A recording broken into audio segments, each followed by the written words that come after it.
His Excellency Dr. Mohammed Irfan Ali has proposed a number of key factors for consideration by regional energy ministers and other stakeholders to develop a concrete plan that will see the transition to renewable energy use in an environmentally sustainable and economically viable manner.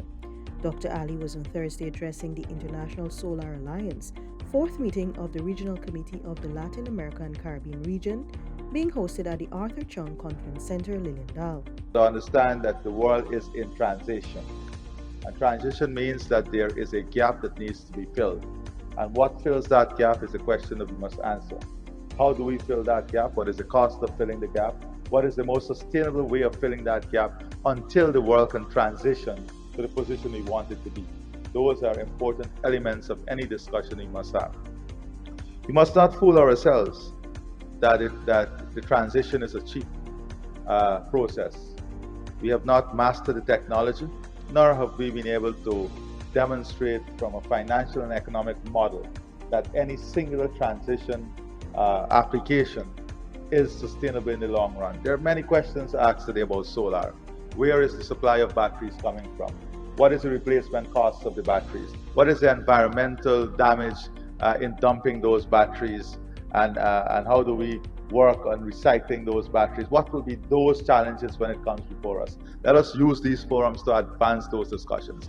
The head of state said in developing the plan as it relates to solar, leaders must be realistic and consider several factors, including affordability, social good, transference of the technology, recurring costs and impact on national budgets, as well as the availability of viable economic models, among others. The president also highlighted that in CARICOM there is an opportunity to create a renewable energy hub.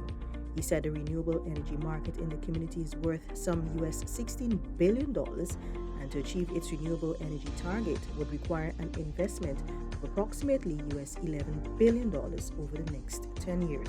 Making renewable energy attractive as an economic development framework that brings with it jobs, that brings with it economic expansion, that brings with it financial viability, that brings with it an ability to self-sustain itself on the recurrent budget. How do we integrate that in a model? The world is advancing. How is it applied to food security? How do we integrate that in the economic modeling that bring the household income, disposable income into the equation?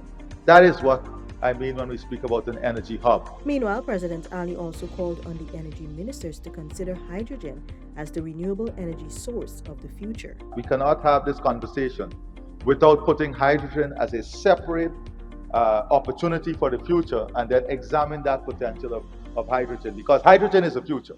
Let me be very clear on this. I'm sorry to disappoint you guys, but hydrogen is the future.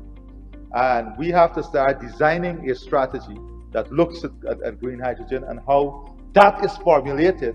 Because the reality is, if hydrogen is in the future, and the financial implication is that banks and international community is willing to finance hydrogen against solar, then unfortunately it's the death of solar. This is the reality. If the world moves into a direction that we're going to push hydrogen, then the financing from hydrogen has to come from somewhere. And if hydrogen is the preferred investment for sustainable energy and for renewables in the future, then definitely the type of resources behind solar will not be there. It's the reality, it's an equation. We can't advance all the renewables at the same time. So this is the type of hard questions that we have to answer. I'm not saying that is the answer. I'm saying that is one suggestion.